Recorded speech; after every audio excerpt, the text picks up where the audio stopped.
So first of all, we must have a density function, which is non-negative.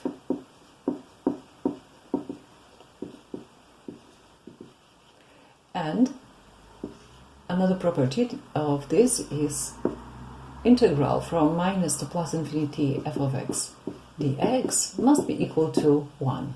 Such a function can be a density function for random variable, and then probability that x is between some a and b is integral from a to b f of x dx. And this also represents probability that x is between a and b with open intervals. So a point means nothing. Okay, what is the expected value?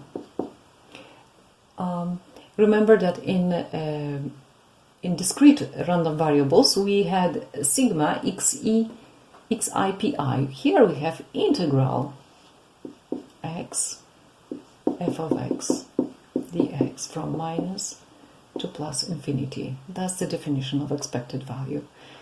Okay, what's the variance of x? This is again e of x squared minus e of x squared. So this is practically integral from minus infinity to plus infinity x squared f of x dx minus from minus infinity to infinity x f of x dx, but the whole thing has to be squared. What is q1, q3? q1,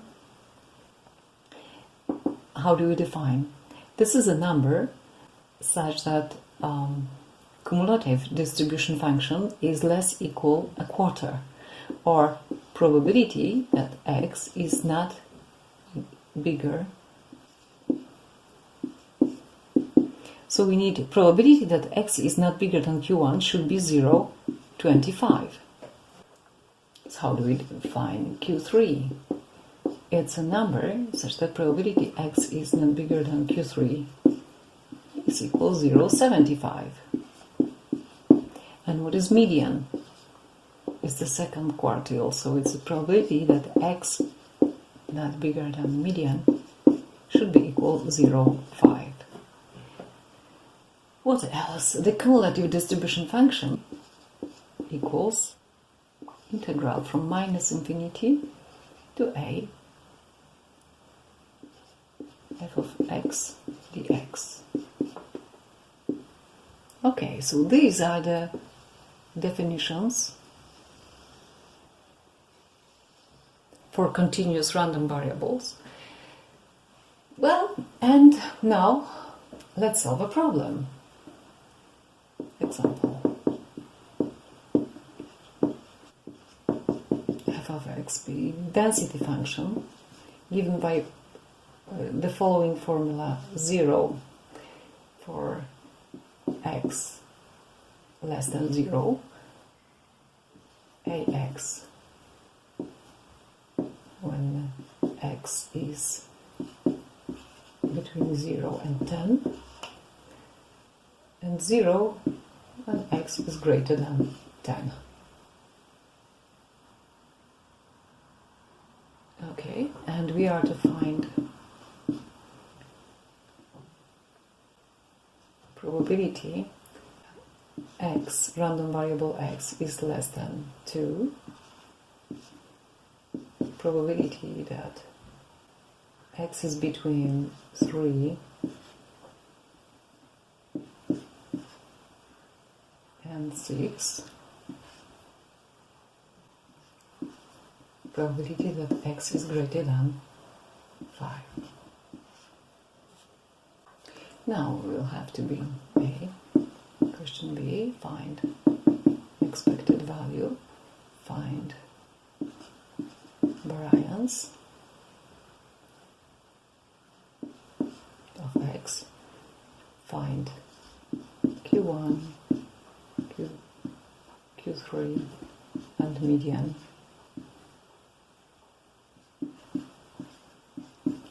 and cumulative distribution function. Okay, so first of all, we have to find ax. So we have to find numbers such that integral from minus to plus infinity f of x will be 1. So let's find it. This is integral from minus infinity to 0, 0 dx, plus integral from 0 to 10 ax dx, plus integral from 10 to infinity 0 dx. Of course, this integration gives us 0, so we can omit it. So we have only from 0 to 10 ax dx. A is a constant, so we can put it in front. A x 0 10 dx. So we have a squared, so we have a x squared divided by 2 from 0 to 10. So now we substitute 10 as first. So we have a 10 to the power 2 by 2 minus 0 to the power 2 by 2. This is 100 divided by 2. So this is 50a, and this must be equal to 1. So from here we obtain a equals 1 over 50. So this is 0, 0, 2. 2 over 100. Okay, so we have it. Now, what's the probability x is less than 2? What's the probability x is less than 2? This is integral from minus infinity to 2 f of x dx. And again, we shall omit the interval until 0, from minus infinity to 0, because it will give us nothing. So this is from 0 to 2, 1 over 50 dx. So again, this is 1 over 50, x from 0 to 2, 1 over 50 times 2 minus 0, so it is 2 minus 0. So this is 1 over 25.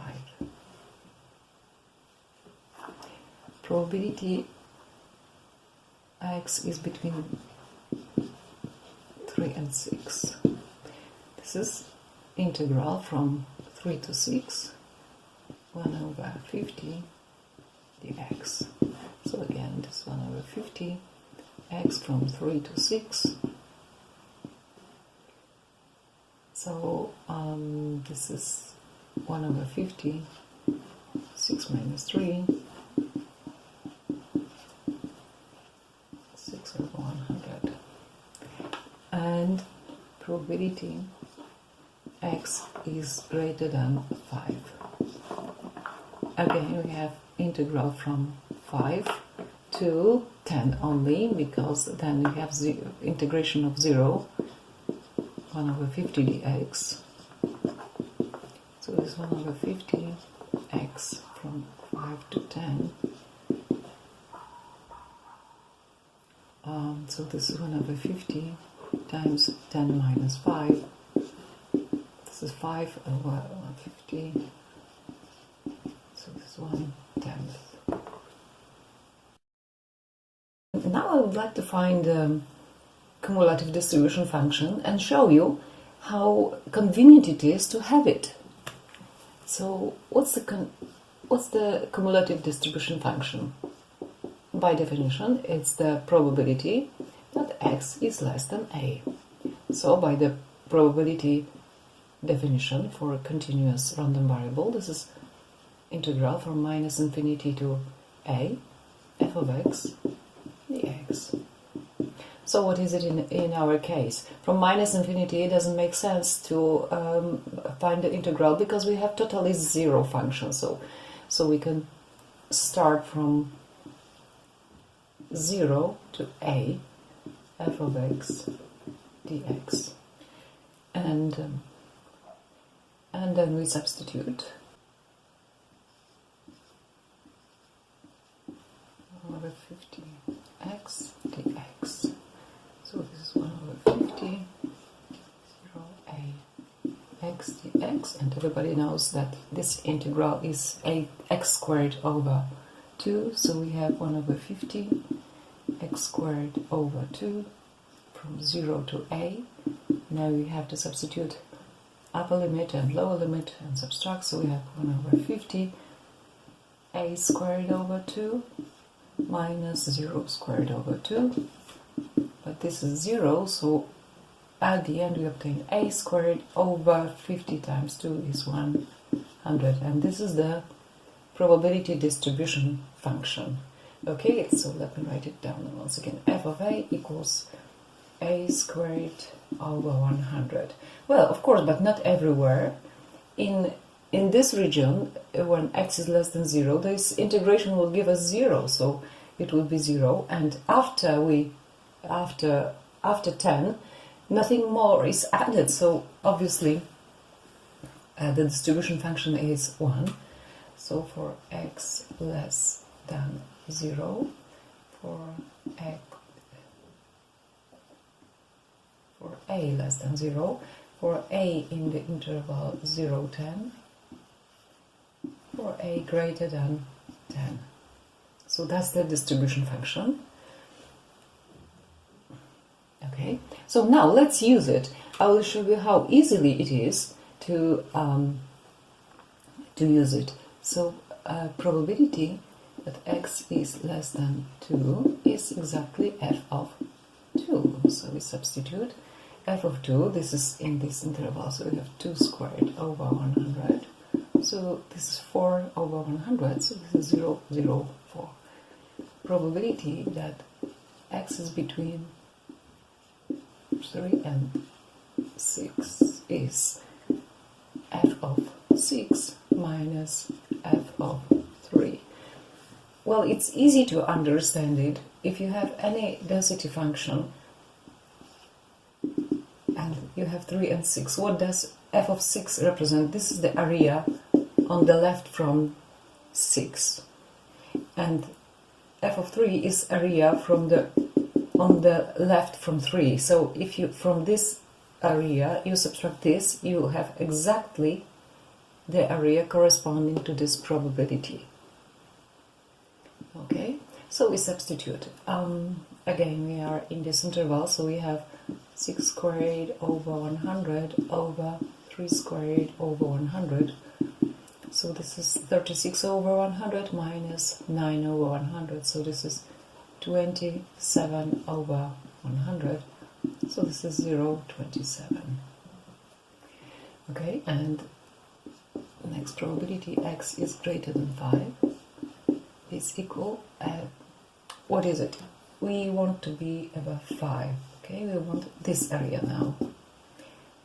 But distribution function gives us area on the left. So how do you deal with it? We just subtract 1 minus probability x is less than 5 or less equal than 5. And here, this is f of 5. So this is 1 minus f of 5. So this is 1 minus 5 squared over 100. So this is 25 over 100. So this is 0.75.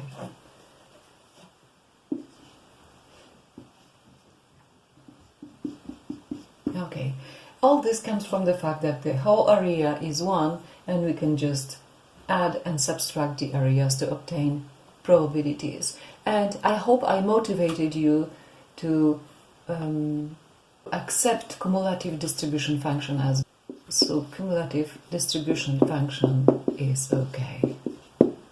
Is okay to have.